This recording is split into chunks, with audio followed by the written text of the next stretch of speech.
It's still the conversation here on Lagos Television. We sincerely apologize for the audio issues we seem to be having this morning. Hopefully, the little housekeeping we've done should be able to get us through this conversation this morning. Time is fast spent. All the same, we would take this conversation this morning, knowing full well how important this conversation is, especially as we begin to build up to the January elections here in Nigeria.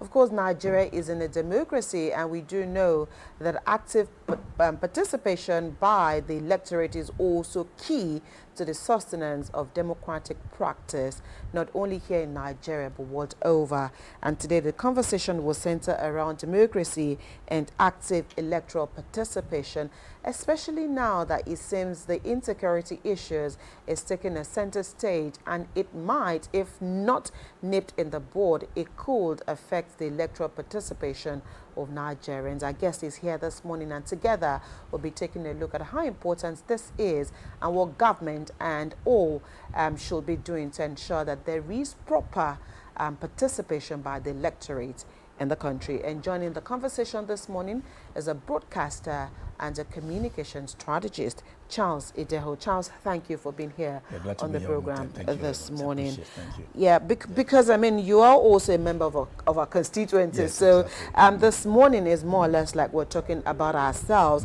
But let's quickly talk about Nigeria's democracy. Many times we've had people sit here and say that the kind of democracy we're practicing in Nigeria is kind of peculiar to us here, and you know, it is not a global practice. But for the kind of governance that we practice here in Nigeria, what should we begin to do to strengthen electoral participation? Because again, trust deficit is huge, and if people do not trust the system, it's going to be pretty difficult to participate in the system. So in your own opinion, what are the things that we need to start doing immediately, not only as broadcasters and not only as politicians, but as Nigerians generally, to ensure that more Nigerians believe in the process to want to participate in the electoral system? All right, thank you very much. I think I think I was on the radio, somebody called in and said what you're having is actually not democracy, but I think it's just civil rule. And I tend to agree with the person. Because as you said, what we call democracy here, if you define what the global, if you give what the global definition is about democracy, you see that ours here belies what the global definition of democracy is. Having said that, you were saying how do we change the narrative for people to be more encouraged to participate actively. What's on ground? I think the major thing we have to do is to ensure that our votes count. Because when I'm on the radio, I'm on the television, people call in and then they interact with you. What people are always saying that our votes don't count, to go over there, that the politicians, they've already determined who is going to be there. Look at, for instance, Jibola and look at they look at all across parties. Look at the primaries that they just concluded. All what we're hearing is about concussion of figures. We're hearing about look at the quantum leap system of counting: 1, 2, 3, 4, 5, 7, 8, 9, 10, 82, and all that. And people are watching. If you have this, you know, reflecting in the primaries, INEC is not involved in this. Right. INEC is not involved in the primaries of the parties.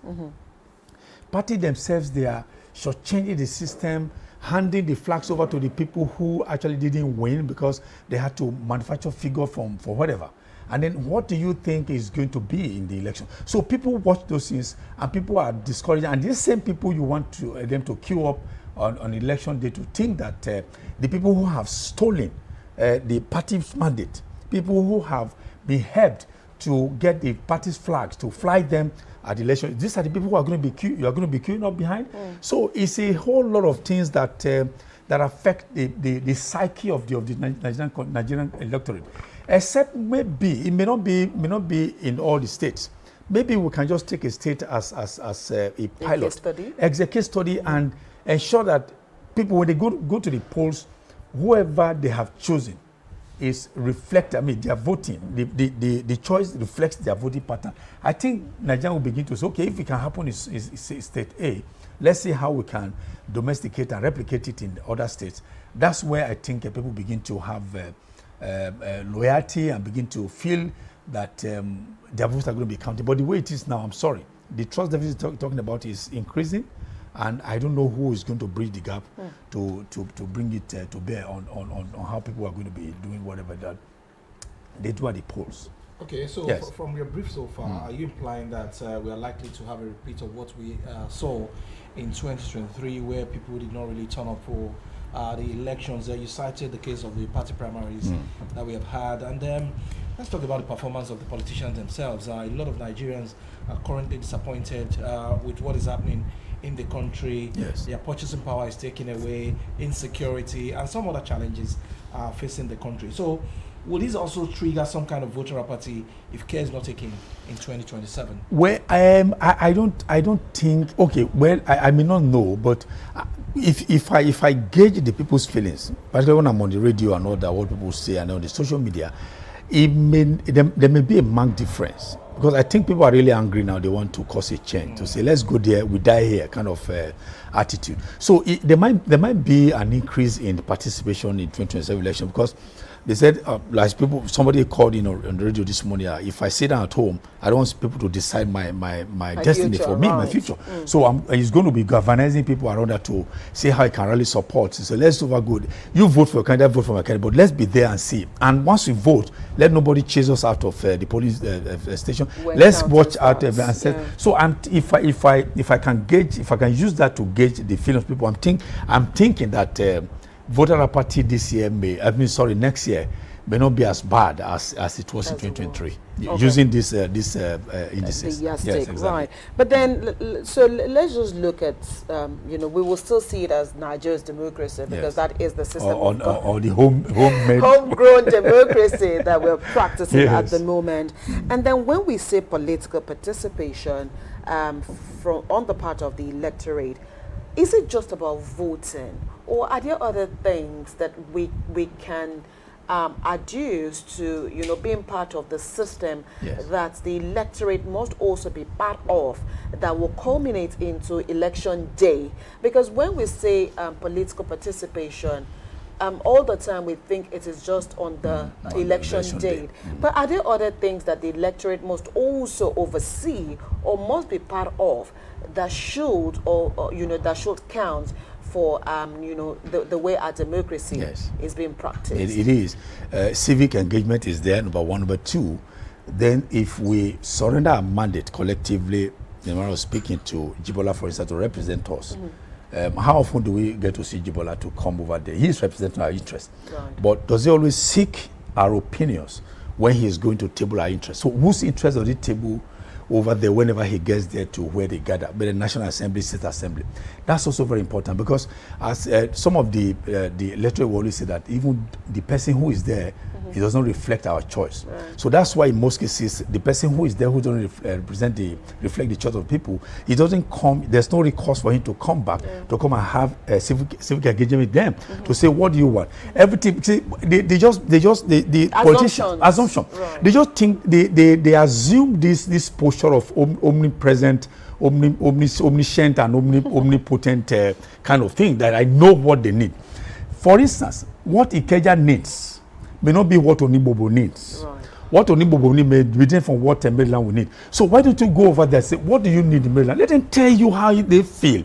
But don't see them at Alausa, for instance, and you think your people, you know what they need. Right. And then before you know, whatever you are giving them will not serve the purpose. Right. So in that case, they will say, okay, we're not getting your feel. But he has done something there.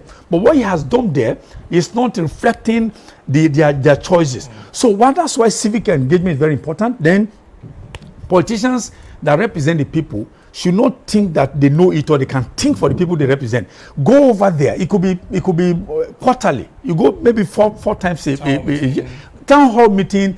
Go over there, talk to them. You can use the CDA, CDC, or whatever nomenclature you can rake up. See them, talk to them. What do they need? And then you begin to articulate their needs and see how you can take it to whether Abuja or take it to Atlausa. If you do that, people when they now see that what they need is what you are doing, you see that people begin to have once more they begin to get encouraged. Yeah. But when they just see people, they hardly come to them. They said it is only when they want elections Like when it's good, when they want vote, they come back again to be saying, "Oh, I mean, I drove through some places this morning.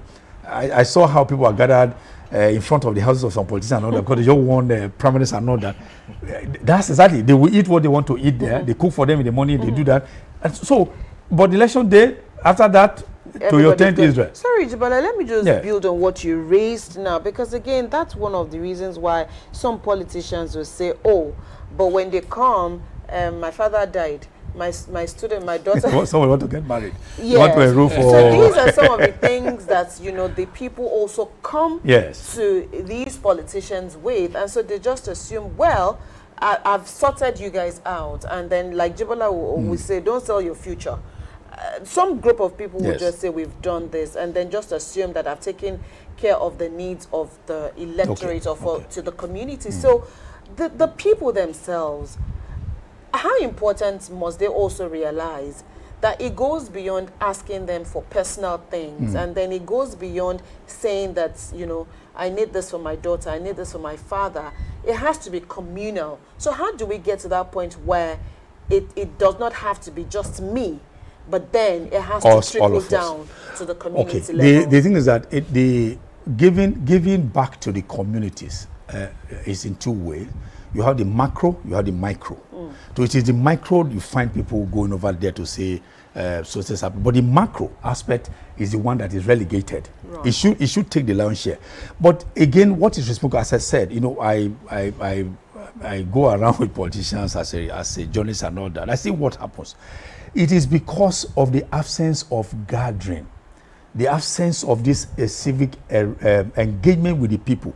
So when the people don't see you, and one or two persons who have access to you go to you to ask for what will benefit them personally. Right. But if they all know that periodically, maybe quarterly, that our representative will come and see us in a town hall, for instance, where everybody will say, this is what is common to all of us, then sort it out. Then whoever has access to him can now go to him and be asking for this micro issue I'm talking about. If they don't see him or her to come over there, then the macro cannot be taken care of. So that's why people they've not say, okay, if we can't see the one that will benefit all of us, then let me go there and then personalize it. That's exactly why it's like that. Okay, so in promoting active electoral participation, as we look forward to another round of elections in the country, are we doing enough when it comes to voter education on the part of political parties, INEC, and civil society organizations?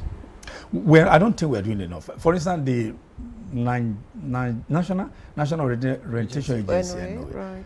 I don't think that body is doing as it should be doing. Everything, you go over there, let your vote count. It goes beyond let your vote count.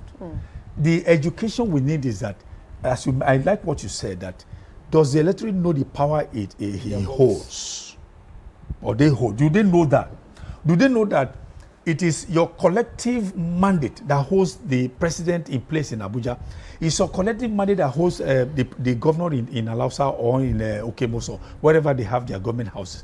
It's your collective mandate that holds the man who lives in Abuja or here in Alausa. We are supposed to let them know. All they know is that I have go and get your PVC. That's what they say, go and get your PVC. Go and get your PVC. When I get my PVC, what do I do with it? I go over there, my votes don't count. What's the value? What's the value? So the education should actually go beyond just asking people to go get their PVC. It must also reflect the fact about they need to know that they hold the power for someone, for instance, if he were going for another term, for someone to get there, he cannot get there without you.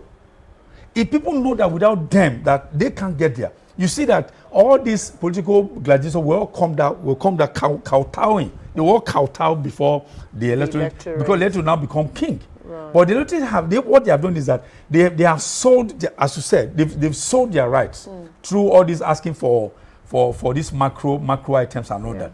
So when you have given somebody to enroll, you have helped somebody to enroll the daughter's school fees. You have married somebody for the person.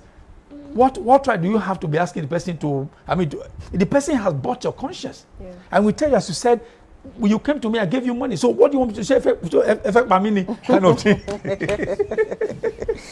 But where we are at the moment, yes. do we understand that there are negatives? Now, talking about the politicians now, do they really understand that there are negatives in low participation in the process? Because as it stands, though you're optimistic that there could be a change, you know, in January where more people should come out to cast their vote. But on the part of the electoral class, do they understand that there's, I know they know there's power in numbers, but do they understand that there are negatives when it comes to low participation in the electoral process? I wish what I'm going to say now, we'll say it off record, but I will say it because we are here. Look, the average politician, Nigerian politician is happy when fewer people come to vote. Why is that? I'll tell you that. Because we have this first past the post kind of victory. If 10 people are going to be voting for you, and you get about I get 6 votes. Somebody gets 7 votes. The other one gets 5 votes. The man who gets 7 votes should be the winner. So right. Because the more people you have there, the more that people begin to ask questions. So we'd rather have fewer people there. Let's just be done with this. Let's just get it done and all that. Maybe they're going to count vote and all that. If I'm able to score about 2.something% and all that, and they're happy. So I'm telling you that even most of the politicians who have, not all of them, they are happy when there are fewer people at the polling booths than you have a crowd. It pays them better. As I said, the first past the post system of counting and all that. So when you have a large turnout, some of them who are not too popular, they know they have impropriety, they are going to be something improper. They'll be jittery. But you have few people, they can easily cow them to queue behind them and then they get victories because it's first by the post. That's why it's like that. All right, so for those who might not want to mortgage their votes in 2027, what can they do? They are constitutional right now, granted to their votes to ensure that they put these politicians on their toes because they are taking Nigerians for granted for too much. Yes. Those who do not want their votes to be taken for granted are not coming to vote. They are not coming. That is as simple as they're not coming. Most of them will be watching. They want to watch LTV to see the analysis. Maybe you might invite me to the studio to come and do. Could I do that on radio station and not on the TV to come and do analysis? They are watching. That's all. They want to know what's happening in Ilaje. They want to know what is happening in Alimosho. They want to know what's happening in whatever. They just sit down there. Their children are outside who are 18 and above. They are playing football and all that. They are not interested. They just are not interested. The people who be interested are the market women and those who, of course, they've given them face caps and T-shirts and all that. And then they want to phone local shape and all that. These are the people who are going to be good governance then. Well, I don't have the answer. Because you're not a politician. Because if people are not participating, then you cannot hold these politicians. That's what I'm saying. You can't hold them. If you can't hold them, they are happy you can't hold them. Those who will hold them don't vote. Have you gone to? I mean, I've have cost to move around because we are allowed to move around. I've gone to to the island. If you go to Ikoyi, the people who vote there are just this domestic staff and all that. They are the people who vote. So would it be right to say that if you do not vote, then you should not complain? But there are the people whose voices are loud. So if you're not part of the process, then you should just keep quiet because you actually have the mandate to make a change. Yes. So this is where I'm coming to. I know you said this earlier, but again, perhaps we could just expatiate this before we allow you go. Earlier, you talked about the facts that, yes, the kind of democracy we practice, we should, again, strengthen voter participation and awareness. But here I am saying that if you do not vote, then you cannot complain. And then the fewer the numbers, the happy elections, because again, you cannot hold me accountable for what you're not part of. So there was a time that, I think it was at the House of Representatives that they moved a bill to make voting compulsory, although that bill did not scale through. So when you look at things like this and look at voter apathy and then looking at strengthening democracy and electoral participation, do you think that this is where we actually need that bill that would compel everybody to vote? Well, a bill to compel people to vote may not fly anywhere because I don't think it's a civic responsibility. So it has civic. to, it it's has a to be civic. optional. It's participatory and it's not mandatory, but it's obligatory. Okay. So let's just say spell that out. way. So I don't think anywhere in the world you make voting mandatory. I think it's Right. obligatory. But what you need is to encourage them. Encourage them means that you have to put the process in place that will be seamless. Yeah. So people can begin to have faith in it. But you see, at the heart of all of them is, as I don't know whether I mentioned it, that we have a monarchical type of democracy. As we speak, can anybody, and maybe can the high, or can even the NX chairman, I mean, how do I look at it? Can the NX chairman say something that could tell Tinubu, no, you didn't do this? Can the Inspector General Police tell Tinubu you didn't do that and all that? Because they were appointed by him. They were appointed by him. Right. He who gives you appointment has the right to control you. Yeah. He may not control you directly, but he can control you remotely. So until we get to that point where we take the power to appoint from the president, from the governors, and allow maybe a collegiate type of, maybe that will consist of NUJ, NBA, ICANN and all that, to put them together so that we can, like an electoral college, so that if somebody's name, we can begin to vote. In the US, they vote for whoever the county police chief is going to be. Yeah. They vote for the inspector general and all that. If we do that, you see that the president cannot continue to rush all over everybody, and the governor so on. And even the recruitment today, if you go to some of these highbrow, either CB and all that, go and look at the people who are there as workers. They are children of politicians and all that. How did they get there? But so people, you go and vote, but when it comes to the largesse, you won't get anything. Is the same? Okay. The other day we look at the list of those who have won primaries. The son of Buhari is there. The daughter of Uduaghan is there. The daughter of Okowa is there. The daughter of Wibori is there. The son of this one is there. Just if I count, I think over 100 we counted. Right. These are the people that are going to be going to the National Assembly. You think they're going to be enacting laws that will favor Nigerians? Yeah. Okay. Okay, even if Nigerians are willing to have a change of hearts and participate effectively in 2027 elections, in some part of the country, we currently have the problem of insecurity. Yes. Do you think that will encourage them to come out? It may not. It may not. Because if you recall 2014, toward the election of 2015, about this Chibok get around, I know there was the insecurity in the northeast went to the hilt. Yeah. So election was moved. So that, and then they were able to do a lot of things within 2 weeks and all that. And then they were able to arrest the drift. And that also gave people that courage and encouragement to say, okay, well, I think my life is safe when I go to the board. As it is now, there doesn't seem to be any semblance of peace anywhere. In Oyo, like all of them, all this really local government, who is going to come out? Even you are aware that the NUT are going to fight? Definitely. Yes. So those who are going to fight, definitely. But is it those who want to call out to come and vote? So it's not going to assuage the minds of the people. It's to rather frighten people to go and hide somewhere. Right. Except something drastically happens before in the positive, yes. Okay, we'll have to leave this conversation here this morning. Thank you so much, Charles Ideho, for giving us your time. We actually wasted your time a bit this morning, but thank you for being patient with us and also giving us a contribution on the program this morning. We appreciate your thoughts. Thank you. We'll take a quick break. When the conversation returns, Joy will be here with her Lagos conversation. The views expressed on this program do not represent that of the producer, management of Lagos Television, or the Lagos State Government. They remain the perspectives of those expressing them. Thank you for staying with Lagos Television.